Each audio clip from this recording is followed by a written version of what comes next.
Welcome back to the Better Together podcast, real talk for real people building real businesses.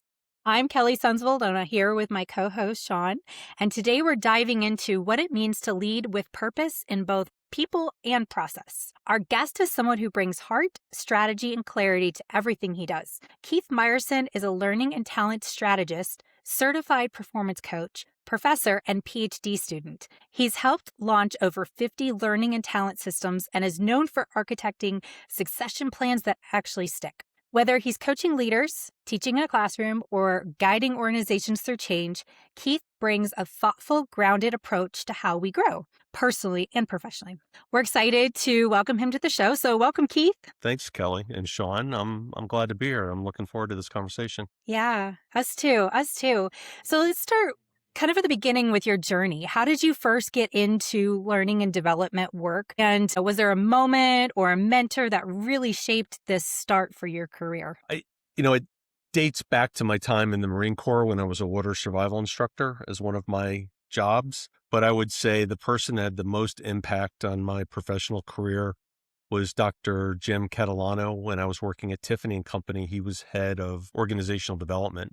And I went through a leadership development course and the light bulb went off. I'm like, this sits, what we do in learning and talent sits at the intersection of everything that happens in the business. And I've always liked that, being on the inside, knowing what's going on, giving advice, helping people and businesses succeed. So that launched me into my master's pursuit in L&OD, got my master's in that, and then continuing on now to my pursuit of my doctorate program in leadership studies. That's awesome. And thank you for your service, by the way. I'm sure that water instruction process is no joke for that, right?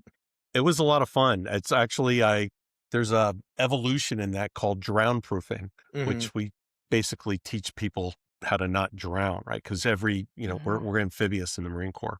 So the fun anecdote to that is my kids were drown proofed at age 3. So, they were in the water and they could swim tied up if they needed to. So that's awesome. Honestly, that's a good thing, like good survival skill, right? Absolutely. You have to find a way to take military skills and translate them into civilian application.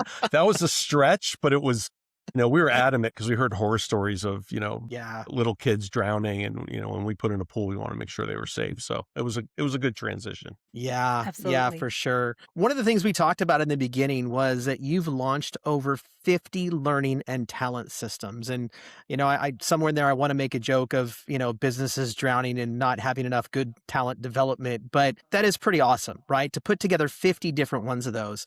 Was there one project that really challenged you or changed the way that you work? I think each engagement provided its own unique challenges. And I think early on it was interesting because in 2009, 2010 was the start of this metamorphosis in the field. And it was really the tail wagging the dog. The vendors were consolidating. Learning management systems were being combined with ATS, applicant tracking systems, which were being combined with talent, which included performance management, succession planning, and compensation. So I think the light bulb moment for me was organizations aren't set up like that. So the technology was integrated, but the departments weren't integrated. And I found myself at an engagement with a national well-known retailer where the learning team never talked to the performance team, who never talked to the OD team. Like, how do you have these disparate functions when the technology is integrated? So really that was a light bulb moment for me to help organizations understand how all of these separate modules impact one another and the collaboration needed internally to support it. Yeah. And I think there's something that I want to dig into a little bit there because these systems weren't in place, right? So how did you bring together these different departments to go, what is it they need to learn? How do we track it? Like, walk us through that conversation as you're bringing these almost siloed groups together in these larger organizations. I think, the key is having what we call, they're business workshops, basically. There's business process alignment workshops. And Mhm. it's getting all of the players into the room and having conversations about why are you doing this and what does success look like, and having them through conversation understand the impacts that they have on each other. Because when you talk to the learning team about what are you trying to show, is it cheeks in the seats or is it true impact? And if you lead them down that discussion, well, it's true impact. Well, how are you measuring impact? Are Mhm. you measuring the closing the gaps on performance and competencies? Well, you need to talk to your performance team about that. Are you trying to increase the amount of ready now successors? Well, what are you doing showing that learning is helping with career pathing and talent reviews? So you actually just, as a consultant, understanding all of the impacts and working with them, they come to the realization themselves, which that's where you're going to, the rubber meets the road, right? It's not Mhm. the talking head in the room telling them what they need to do. They're going to be really bought in once they figure it out on their own. Yeah. Yeah, very cool. And I think it's, I don't know, having been in an a large organization when that started coming out, and watching that process go through. I worked for a large computer company, in 2007, 2008, when that was really hitting the ground. And I remember watching that process. And a lot of us, that we're sitting there as the employees, right? We're going, oh, we have to go to another training. And then they give us this quiz afterwards. And then, 6 weeks later, it's like we're going through the same training again because nobody communicated. Well, I think to that point, training is very misunderstood. There's a huge gap between training professionals and the business, because the business wants to have measurements like how many people attended, what were the scores, right? All of these we call them vanity metrics in the Hmm. profession, where Hmm. we as learning leaders want to show that we solve the business problem. And you can't do that by what I had one CHRO call sheep dipping. So the business has a problem with a unit, an employee, something. Oh, we'll just send them to training. And no one takes the time to go through a root cause analysis to determine, is training even the right intervention? And if so, Mhm. Hmm. what are the other impacts that need to happen? A ton of stories about this. And that's why I created a root cause analysis and goal achievement workshop, because I think we need to separate problems from symptoms. One of my favorite examples is, I mean, everyone can resonate with this in the field. You'll have a CHRO come to the learning team and say, our attrition is too high. We need to um, lower the scores. And I'll say, well, where are you at? Well, we have like 75% voluntary turnover in this one department. I'm like, okay, well, what do you want it to be? Mhm. Hmm. Well, she's like, what do you mean? I'm like, well, if I get it to 74, are you going to be happy? What's that 1% give you? Oh, no, we need more than that.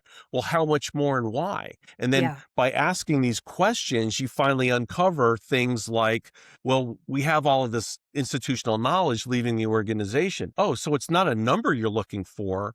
It's knowledge retention for succession planning. Okay, let's build around that. Or we're losing a lot of money. Okay, again, it's not a percentage change. You want to decrease the recruiting costs and due to turnover. Yes.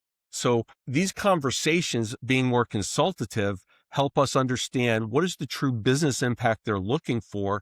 And then we can design the right intervention to address that. And quite honestly, that rarely is focused solely on training. We need to get recruiting. We need to get comp. We might even need to get legal or sales involved. And that's been a constant evolution in the field, is us trying. We always say we want a seat at the table.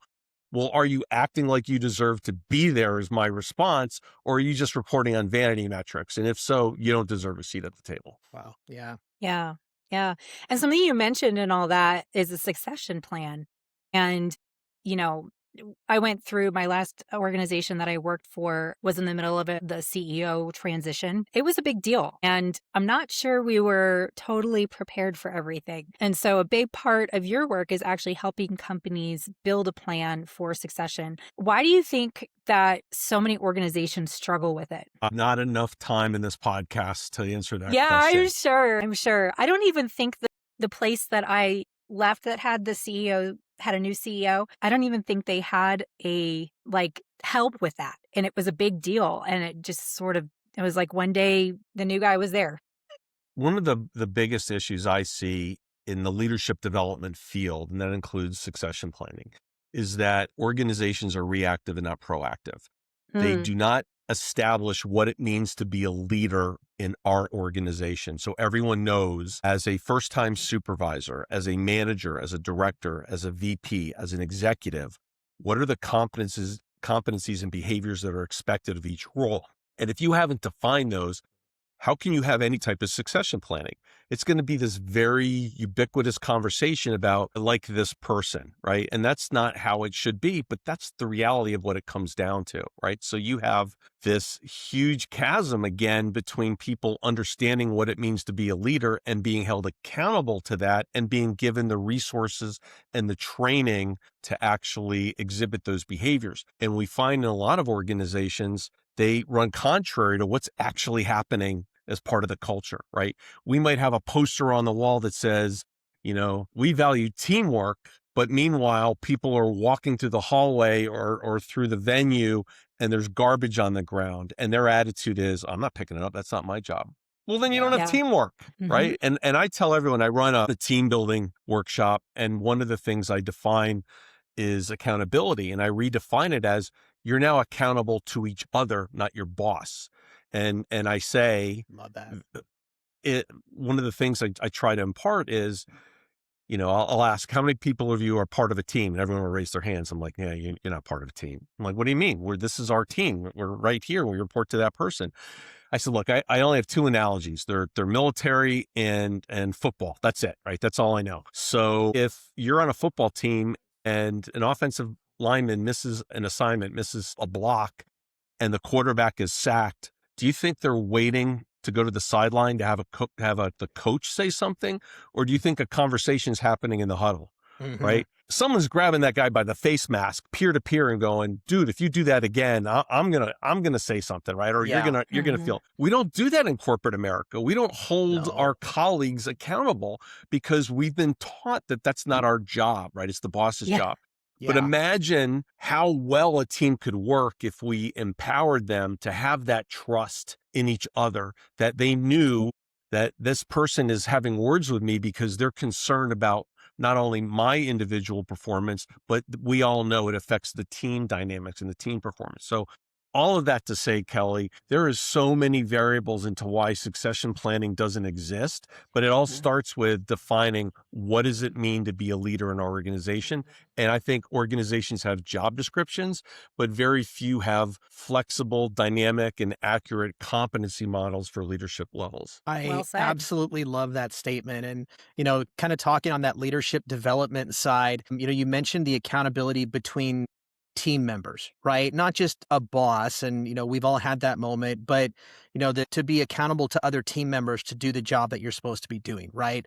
And I'm not sure if you're familiar with the term, but decentralized leadership, right? That's really a big push on that, right? Is to own your stuff, own your role, because everybody else has to. Right. So, kind of on that subject and looking at leaders and employees, like, what is something you wish more executives really understood about developing their leaders? I feel like this was a softball. I feel like we had this conversation prior to this and we didn't. This is the first time you and I have ever met. I was at Topgolf and we engaged with Disney Institute, which is the external training wing of Disney company. And for people that have been to Disney, they might recognize stories such as, a guest drops their ice cream. Well, a cast member doesn't need to go ask a supervisor for permission to get a new ice cream. They get a new ice cream, right? There are no lost kids at Disney. There's only lost parents. So the cast members make it a fun experience for the kids until they're reunited, so they're not scared. Yeah. A pet stuffed animal is lost. It's not lost. It's on an adventure. And when it's found, it's sent back with a picture book of all the places in the park, right? So this is guest recovery, service recovery. And the way that Disney does it, and then we incorporated it uniquely at Topgolf, was we created decision tree and a framework. And then we train leaders and employees. And the leaders are trained to, you cannot micromanage anymore. We're creating this decision framework. Our teammates are now empowered and expected to use their brains and service the customer and find ways to make moments that matter. And Then we train the employees on this decision framework. Is it safe, right? That's the first kind of litmus test. And we just go through. And I'm probably going to get these wrong because it's been a couple of years, but is it safe? Is it thoughtful? Is it entertaining? And is it responsible? And if it meets all of those criteria, then the answer is do it.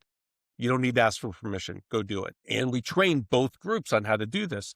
What we saw was and it was intended, right? Why are we even doing this? Oh, we want to be nicer to our guests. No, we're not. We're a business. We want to make more money, right? We want to increase the number of return visits, and we doubled the number of return visits, right? It worked. And we found that team members were now competing with each other because now they're telling stories and it's becoming part of the culture. Look how creative I was for this birthday party, or look how creative I was when things went wrong and how I turned it around. And to me, establishing those leadership behaviors on the leadership side to let go and lead versus manage, and to empower your teams and support and trust them. I mean, people come to work wanting to do a good job. No one wakes up in the morning and says, I can't wait to go in and just screw everything up today, right? We as managers and leaders create those conditions. So we can turn this around and really empower our teams and be great leaders and role models for them. And to me, that's one of the steps. The other things are, again, too many to list as far as what does leadership development look like? How do we create a leadership identity early? And I define leadership and management like this. If you walk into a Home Depot, I'll ask people, is a cashier at the point of sale a manager? And the answer is no. They're not. They're just they're a cashier. Can they be a leader? Absolutely. Absolutely. Yes. Right. So teaching people what it means to be a leader early and helping them create the right leadership identity, I think is critical. Yeah. And something I think you mentioned there, about like, it's not just a layer one problem, right? You're trying to solve the upstream problem, like what is really causing the issue, not so much, because the problem is the problem, right? You have to look and diagnose at a deeper level of what is really the problem and why does this keep happening? Agreed. Again, I teach that in my root cause workshop, and I separate symptoms from problems. And let's go back to the example I gave earlier. If I said to you, hey, Shawn, I've got 82% turnover in my department. Could we agree that 82% turnover is a problem? Oh, gosh. Yeah. Yeah. No, it's not. And I do that on purpose. It's a symptom. What's causing the turnover is the problem, right? And I think that's where people get hung up. They want to solve what they think is a problem, and it's not the problem at all. And then we go into a root cause diagnostic progression. I'll give you my example. I have herniated discs, but I want to go lift weights and run. Okay. Well, the root cause is the herniated discs. I don't need to solve the root cause. I need to solve the symptoms, which are it hurts when I try to lift. And I could do that in different ways, like ibuprofen and ice, or steroid injections, or back surgery, right? And I think this is relevant in business because if someone says, hey, we need a new HRIS system because our data's bad or whatever, or we can't get the right reports out, we don't always have the budget or the funds or the support to replace a whole new, six-figure HRIS system. So we need to find workarounds. So I think it's important for us as responsible business professionals not to sit there and say, we have to fix the problem. No, we don't. We have to attain the goal. What was the goal? We need better reporting. We need better data. Well, you could do that through training managers to pull their own reports, cleaning up data through quarterly audits, hiring more headcount to do that. You don't need to change out the system. And I think that's important for me as I teach root cause analysis to say, look, again, training may be a part of the intervention, but it's not the magic pill. And we don't need to always solve the problem. We need to identify the problem and separate it from the symptoms. And then we could create our SMART goals and our intervention plan and act accordingly. Yeah. That's really good. Kind of shifting gears a little bit. I just want to say, just pause for a second here, that I just want to say, like, I appreciate you sharing all that. It's been really enlightening from the perspective of the root problem versus just the symptom. That makes so much sense. And I think if you're listening and you're in a company that has similar issues, these are good, wise nuggets to take away. But kind of shifting a little bit to your PhD, because you have a lot of things on your plate. When I was, working on your intro, I was thinking, oh my goodness, this guy does everything. But you're pursuing your PhD while actively working, teaching, a busy business owner. What's motivating you? Like, what's the motivation for this season of learning for you? In my field, we're supposed to be lifelong learners. And I think for me, it's especially where I'm looking at for my dissertation, it's understanding why we do the things that we do. The theory is isomorphism and neo-isomorphism, and we don't need to get into that. But it's basically, I'm starting to learn and I'm focusing on competency models. And when chief human resources officers decide that they need a new competency model or to update their competency model, what are all the variables that go into the decision-making on when and how to do that? And it came up because over the past 5 to 10 years, I'm seeing this evolution in, data analytics. We need all our leaders to know data analytics. And now it's, AI. We need to include, and no one is changing their competency models because it's sunk costs.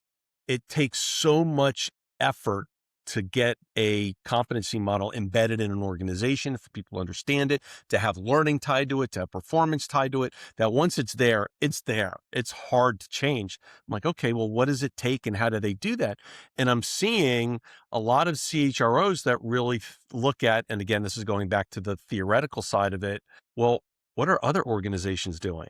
I'm like, no, should not be the reason, right? For me, the pursuit of education is really understanding what are the best ways to go about designing X. So I'm teaching master's levels courses in a human resources master's program. And right now I'm doing human performance and evaluation. So really performance management. And I love that conversation because performance management to me is an annual autopsy. It's a Band-Aid. It's replacing the fact that we've allowed leaders not to give coaching in the moment. If we were giving coaching in the moment, we wouldn't have to have a mid-year or an end-of-year review. To me, that's wrong. We should be coaching at the point of impact. Hey, you screwed up. Here's the situation. Here's the behavior I saw. Here's the impact it had. What are we going to do to fix it? Great. Yeah. We've now course corrected at that moment versus looking back 11 months saying, hey, remember in January when you missed up the sales call? So yeah, it's I think the pursuit of the education and teaching at the same time and interacting with students that are in the field or want to be in the field, it keeps me abreast of not just the theoretical aspect, but the practical application. Okay. I challenge people. Let me ask you guys. So you guys have been in the corporate world and you've got reviews. What's been the scale? Is it like a 1 to 5? Like if you think through it, is that like a normal, right? Unsatisfactory, satisfactory, meets, exceeds, and then exceptional is usually exceptional, right? 5. So I'm going to hold up my hand. 5. What's the average rating that managers give? My guess is somewhere between 3 and a 4. It's a 3. And I'm not going to put my fingers down, but it's a 3. It's a 3. It's average. And why is it average? Because it's a sphere of conflict. Yeah. I can't say that they're lower. I can't defend that they're higher, but I know it's tied to, so everyone gives a 3. I give a 6. I create a 6 Likert scale. I force managers to choose between a 3 and a 4. I'm going to have that conversation, right? Because we only have so much merit and it has to be, there's no more pay for performance. That's gone. Anyone says that there's pay for performance is just still living in the 80s. We're getting between 3 and 5% increases. That's it. And if I'm working my tail off and Kelly's just doing what she needs to get by and she gets a 3 and I get a 4%, what has that done to me? Right. Yeah. You know what? I'm going to do it. Kelly's smart. Kelly's just getting by for 1%. Why am I going to bust my tail anymore? Performance management is broken. Yeah. Yeah. And I think that leads really well into like a coaching conversation, right? You brought it on, you talked about it just a couple minutes ago and talking about coaching in the moment, right? As parents, we do that with kids, right? Like we see something and the minute we have a chance to do it, ideally we take our kids aside and go, hey, here's what happened. Walk me through what was going on in that moment and let's figure out how to do it better the next time, right? And when you talk about like high performance leaders, right? They a lot of times get that one-on-one coaching in the moment because someone is able to, they have the bandwidth to spend a little bit more time with that high level leader. So what's something that those high level leaders tend to wrestle with behind the scenes that most people don't expect? I think the issue at any level with coaching and with leadership is, again, we have not clearly defined what it means to be a leader. People don't see leadership as their first responsibility is to develop their people. They see their first responsibility as to obtaining the metrics of their area. Hmm. What they fail to understand is that's a lagging metric. Develop their people. If they support their people, if they coach their people, they're going to get their numbers. They're investing their time in the wrong area. And I had this conversation with a leader, with a CEO of a national, well-known high-end organization who said to me, we're too busy when we have one-on-ones. We have to talk about the numbers. And my response was, and how do you expect those numbers to change? And he had his crap look on his face. So for leaders, it's understanding you need to set aside the time to invest in the development of your people, period. Because if you don't, no one else will. And they'll find it elsewhere. Like they'll go elsewhere. People want to be developed. They want to grow. They want to be stretched. They want to be recognized. They want to feel valued. And if leaders aren't spending time investing in their people, they're not going to have their people, or they're not going to meet their metrics. Yeah. And I'm, and let's dig into that a little more of like, what does that do to the culture of an organization, right? When someone is willing to spend that extra couple minutes and actually coach the individual versus coach the metrics, like how does that change culture? Well, it depends upon what the culture is, what the culture you want to have. I mean, culture's going to happen by omission or intentional. Culture's defined as the rights, the rituals, and stories of an organization. It's not the posters on the wall. It's how do you take those posters and turn them into behaviors? So you can get the culture you want, but you have to be intentional about it. You have to provide the training. You have to have the accountability and performance management. When I made the example earlier about picking up paper off the floor, that was a personal example. When I was at Topgolf day 2, a woman that worked for me took me to one of the venues, and we were supposed to go to what's called the DO office. It's the director of operations. It's basically the manager of the site. It took us 15 minutes to get through the restaurant, which wasn't open. There were napkins on the floor, straw paper on the floor, chairs that weren't pushed in, silverware that was laying around, and she started cleaning up. So of course, I'm not going to stand there like an idiot. I'm like, oh, I guess this is what we do, right? She's modeling the behavior. So I'm cleaning up afterwards. And later I asked her, I said, we have housekeeping. Why did you do that? And her response was, teamwork is one of our values. It's not just a poster on the wall. Why would I walk by and allow that to happen when I could actually help out a teammate? And then I drink the Kool-Aid in every organization I'm associated with. So the next day I'm in the men's room picking up paper off the floor because that's what we do here. Yeah. So culture has to be very, very, very intentional, and we have to model those behaviors. I'll give you an opposite example, and I can't name the organization. Very high-end retailer based in Dallas who was bought out by another company who just went bankrupt. Very easy to connect those dots. The buying offices were modeling the behaviors of threats and intimidation, and it became accepted and part of the culture. As an example, if they didn't like what a junior buyer was doing, they would literally throw a stapler across the room at them. What? And that was accepted behavior. So now what are you doing? What are you doing? You're teaching those junior employees that it doesn't matter what we teach you from a cultural perspective, a values perspective, a performance management. You're now demonstrating that the acceptable behaviors are these negative behaviors. And that, no matter what, that's what it means to be a leader here at our organization. So again, culture is going to happen. It can either happen intentionally or it's going to happen in a vacuum and you're probably not going to like it. Yeah. Yeah. Gosh, throwing staplers. Yeah. Like, man. So you're obviously in school and so you're learning a lot, but I get the impression that you're kind of a lifelong learner anyways. And if there's something that kind of you're curious about, you kind of dive in. What's one thing you're learning right now? Maybe it'll be part of your dissertation. Maybe it's something you're learning on your own that is shifting your perspective. In creating the coursework for the class I'm teaching, I'm getting a little more information about performance management, performance reviews based on research versus what other organizations do. And there's a huge disparity between what organizations think good performance management is. And I'm talking about traditional, like mid-year, end of year, right? Not what I think. But there's a huge difference between that and what the research is showing about the frequency of reviews and conversations, because there's a sweet spot of waiting too long versus doing it all of the time, right? It's not going to have the impact because performance management's tied to merit. So how do you keep that carrot dangling and make that impactful when is paying an annual bonus enough? Probably not, according to the research. So it's really challenging.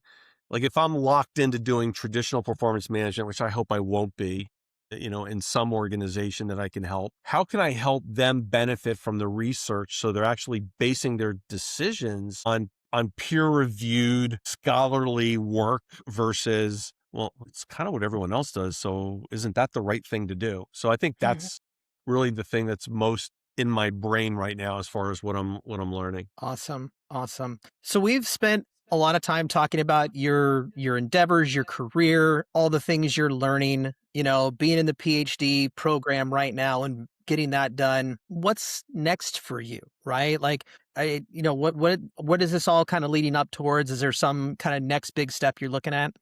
I'm in the process of developing a training module, an e-learning module that fits into with what we're talking about, but does not currently exist anywhere. And it's a course I designed years ago when I was working at the high-end retailer. And when I went to develop a leadership program, maybe a year or two ago for another organization, I went out to all the vendors and said, you know what, I've done this before, but I don't want to teach it. I just need an e-learning course. No one has it. No one's built it. And it's so necessary. So I'm kind of working with some vendors now to understand what the costs are going to be, because what I'm asking to be done in the module is a cumulative assessment. So there's different modules on the topic I'm talking about, and each module needs to be iterative to provide a final assessment so people understand about their skill or interest within the context of what we're talking about here. And the vendor's like, oh my God, we've never had to do this. Is so unique and so challenging. And we've never done that. So I'm kind of in the infancy of discovery for that, but I'm hoping sometime this year I could actually get that out to the market, because I think it's something that I would use. And I think it's something that every organization can benefit from in this space. Wow. That's awesome. Yeah. Well, Keith, as we wrap this up, first of all, thank you for your wisdom and your experience. You've had a long career and you're doing some great things in a variety of different niches and industries. And so I just appreciate your thoughts that you have shared with us and our listeners. How can people get a hold of you? What would be the best way? I have a website, which is camconsultinggroup.com. I'm also on LinkedIn, and my email specifically is keith.meyerson, if you spell the name right. So I'd say look down there, because people usually forget an E, right?